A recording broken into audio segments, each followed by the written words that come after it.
Thank you very much. Before I introduce the minister, I just wanted to say a couple of words. When I first spoke in the open debate, I said that the family members needed to have the time to mourn and to heal. And I have to say that I think that time has still not been granted to their victims and their families. Later in October, we met in the General Assembly to call for a ceasefire. I introduced an amendment on behalf of Canada that specifically named Hamas, condemning what they did and for the release of the hostages. And we did not quite get the 2/3 majority, but we did get over 60% of the Assembly to support that motion. So when people say to me that there was no support in the United Nations for the families and for the victims, it's not exactly true. It's also important for us to know that many of us have still kept alive this cause, and we are still very much determined that people will learn and listen from what has happened. And the minister referred specifically to it in her comments this morning in the General Assembly. In addition to the leadership of the organizations that have made such a difference, Hostage Aid Worldwide, the Raoul Wallenberg Foundation, and others, I'd also like to mention the co-sponsors of today: Argentina, Germany, the UK, and the US, as well as Canada. And we have representatives here from Czechia, Greece, Norway, Republic of Korea, Romania, Serbia, Spain, and Sri Lanka. I'm also happy that Secretary General Guterres is going to be joining us, albeit briefly because of his extraordinary schedule, but he will be coming in at some point, and I'll be introducing him as soon as he comes. He told me that he very much wanted to be here today, and that in not being able to stay, he intended absolutely no disrespect. He's just facing a schedule at the end of what's called High Level Week, that he has other obligations.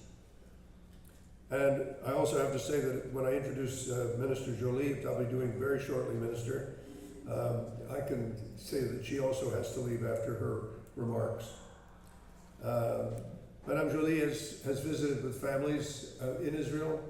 She's also visited with families in Canada, and in addition to the discussions today. And I can say that her leadership has been inspirational, and I'm very pleased to give Madame Jolie the floor to say a few words as we start this meeting today. Thank you very much, Minister, for joining us.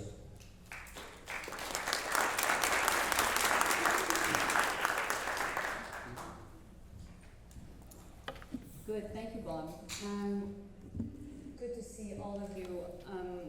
Bob was referring, our fantastic ambassador, Bob Ray, was referring to the first anniversary of Hamas terrorist attacks on October 7th, coming soon.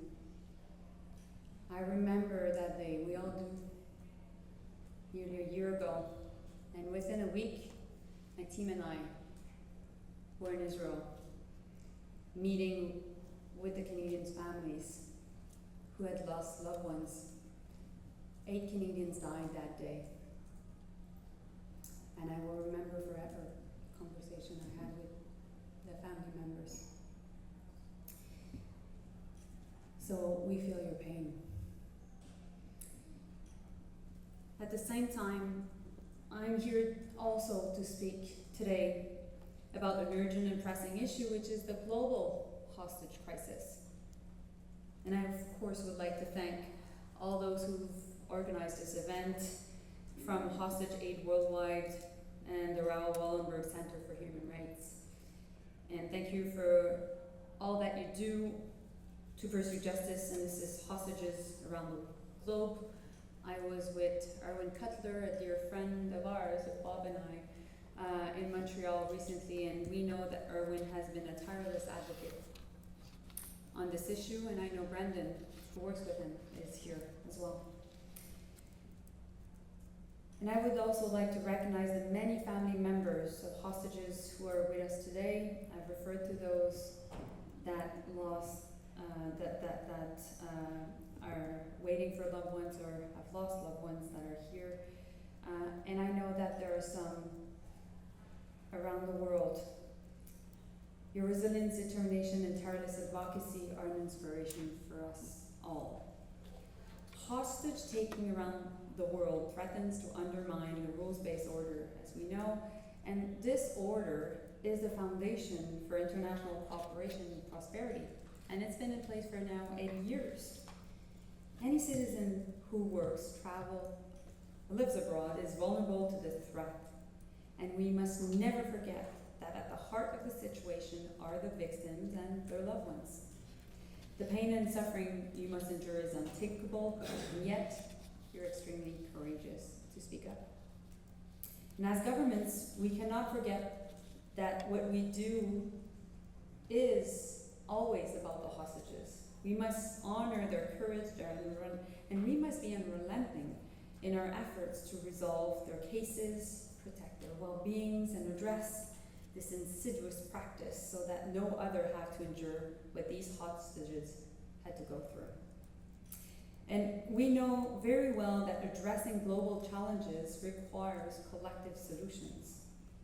And without the international community standing together and doing what we can to combat this terrible practice, actors who have no qualms about taking our citizens hostages and disregarding international rules will continue to use these practices.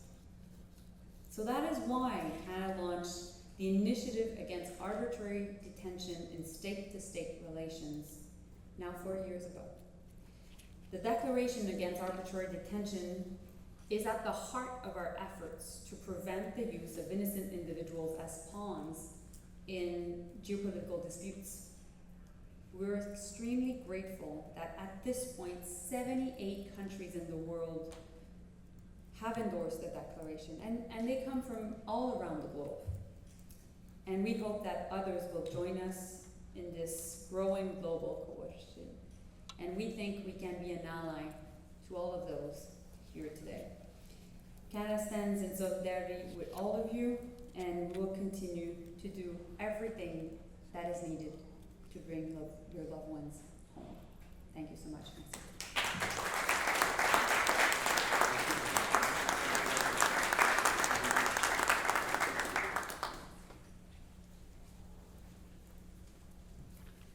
Well, thank you very much. The purpose of today's discussion really is to encourage a number of countries to come forward and talk about why this issue is important to their governments, but it's also a chance for us to hear directly from the organizers and the organizations that have made such a difference in bringing attention to this.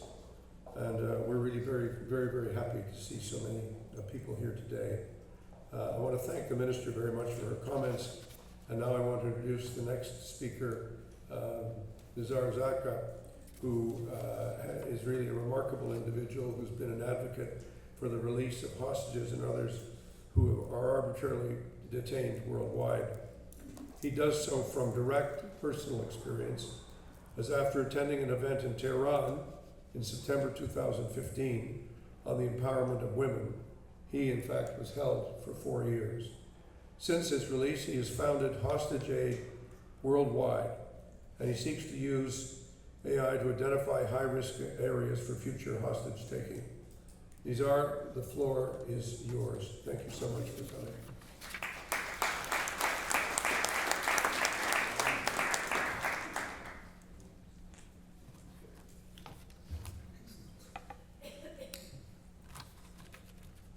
Excellencies, distinguished and esteemed guests. Over the past year, we have engaged in countless conversations that underscore a critical truth. Hostage-taking is not just a humanitarian issue. It's a direct threat to global security and stability.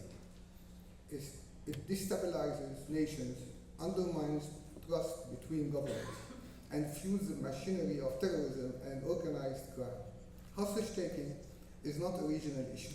It's a global challenge that transcends borders, affecting families, communities, and nations alike. That is why the fight against hostage-taking demands the unified and coordinated effort of all UN member states. To formulate a unified response, we must stand together through global cooperation. We can develop a comprehensive, coordinated response that not only reduces the threat of hostage cases, but ensures that recovery is swift, supported, and sustainable for all affected. Together, we can move toward a world where hostage taking no longer holds power over innocent lives. Let us commit today to this shared goal, a future where security is safeguarded and where no one suffered the devastating consequences of hostage taking, and where freedom is not a hope but a guarantee. Thank you to our partners at Raoul Wallenberg Center for Human Rights who stood with us and provided invaluable support, and a special thanks to the person behind the scene who made all this happen, our colleague at Hostage Aid, Inat Levine, and the team who pulled this off in 3 days. Thank you so much. Thank you for being here.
Thank you very much, and thank you, Nizar, for your remarks and for the video, as well as your extraordinary leadership on behalf of hostages worldwide.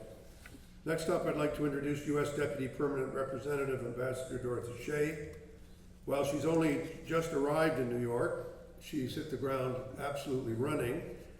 She has a wealth of relevant experience in the region of the Middle East, including most recently as U.S. Ambassador to Lebanon, Deputy Ambassador in Egypt, and previously serving at the U.S. Consulate in Jerusalem. Dorothy, we're very much looking forward to hearing your remarks today. Thanks for joining us.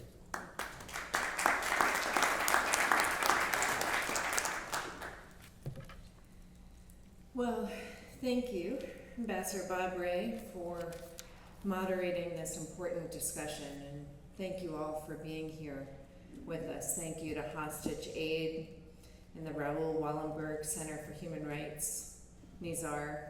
Especially, I want to acknowledge your role, and Einat as well. And I look forward to hearing from the Secretary General as well. I think it's very important that he has dedicated his time to be with us today, and for all the briefers.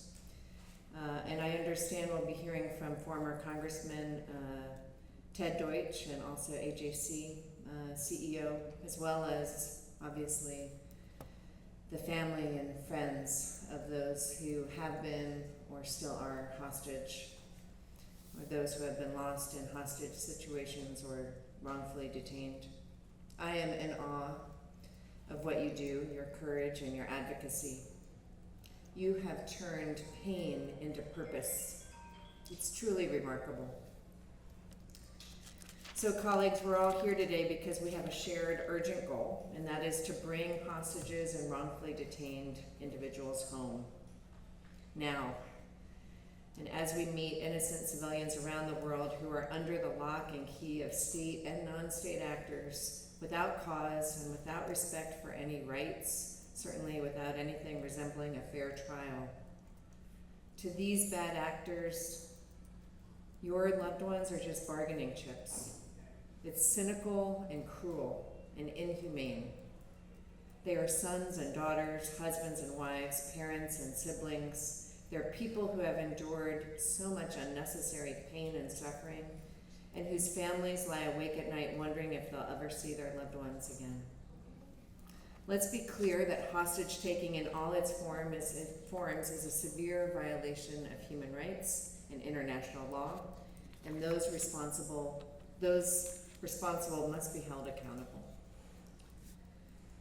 The UN Security Council has repeatedly condemned hostage-taking as a clear violation of international law, including in resolutions 638, 2133, and many more. And the United States strongly condemns the taking of hostages and calls for their immediate and unconditional release worldwide. President Biden, Secretary Blinken, and the U.S. Special Presidential Envoy for Hostage Affairs and their teams, and us here in New York as well, we are deeply engaged on this issue. And I'm proud to say that these colleagues have worked together and have had some successes bringing hostages home. At one point, we had over 50 active cases of Americans held hostage or wrongfully detained, and that number is now down in the mid-20s. Last month, we breathed a tremendous sigh of relief when Evan Gerskovich, Paul Whelan, and Alsu Kermesheva and others were freed from Russian prisons as a result of their tireless diplomatic efforts. And just last week, Ambassador Linda Thomas-Greenfield, my boss, had the opportunity to meet with Evan Gerskovich right here in New York to welcome him home and to thank him for his courage. But despite these breakthroughs, many Americans and many innocent people from so many countries are still being held hostage or held in wrongful detention. People like Austin Tice, whose mother, I understand, may be with us. Are you here today? I haven't met you, but I have worked on your son's case. I'd love to talk to you afterwards. Austin was doing his job as a journalist, as a truth teller, when he was taken in Syria more than a decade ago. President Biden has been clear that we will not rest until we find Austin and bring him home. We will not cease our efforts to bring all wrongfully detained Americans home, including Ryan Corbett, George Klesman, and Mahmoud Habibi. They've been detained in Afghanistan. We continue to press the Taliban for their immediate and unconditional release. Tragically, I could go on, naming others. People who have been ripped for their loved ones for far too long. And that includes nearly 100 people being held hostage by Hamas terrorists, including people from the United States. 1 week from today will mark the solemn one-year anniversary of October 7th, when Hamas carried out the single deadliest attack on the Jewish people since the Holocaust and set a horrific conflict into motion. The United States has worked tirelessly to bring every hostage home, engaging in close coordination with 25 countries impacted by this crisis, and partnering with Qatar, Egypt, and Israel to broker an immediate ceasefire and the release of hostages when the Security Council endorsed Resolution 2735.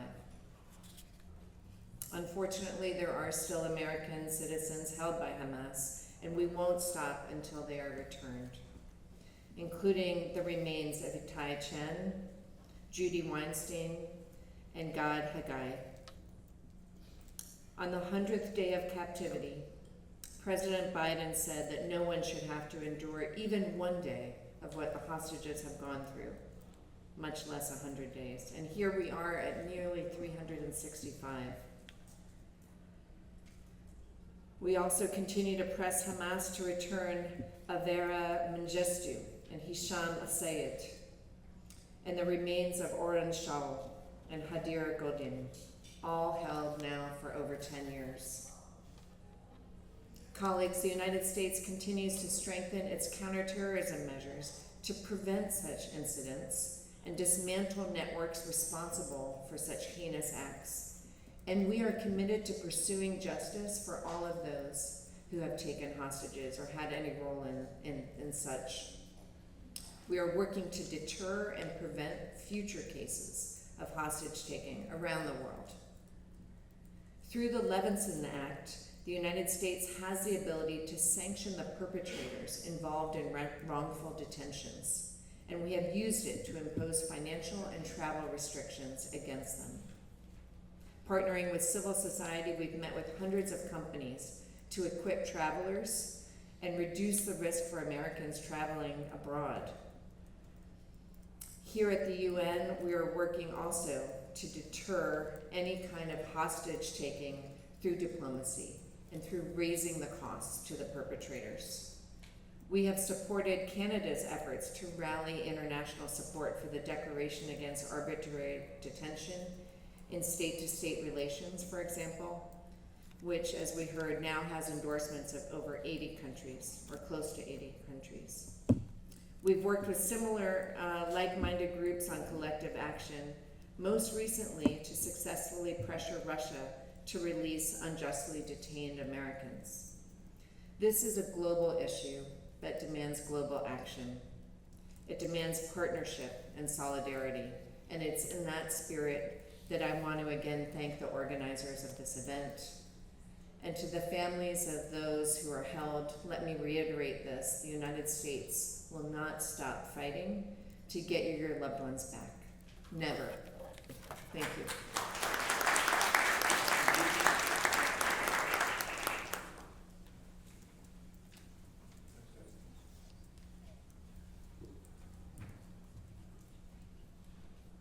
Thank you very much, Deb, and thank you in particular for naming people and for remembering them by name. I think it's so important that we do that as we go forward.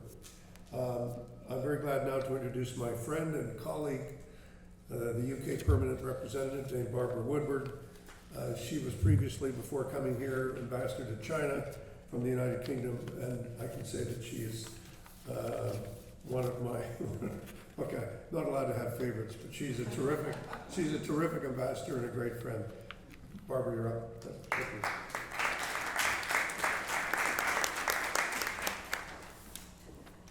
Thank you very much, Bob, for those kind words. Terrific ambassador and great friend. Back to you too. Ladies and gentlemen, good afternoon. And a particular thanks to Nizar and Hostage Aid Worldwide for convening this very important meeting today and the opportunity to speak here. Friends, I want to share a personal experience, which is 2 weeks ago, Camilla Carr died. She was a bright woman with beautiful bright eyes, a mop of curly hair, a great smile, a penchant for brightly coloured scarves.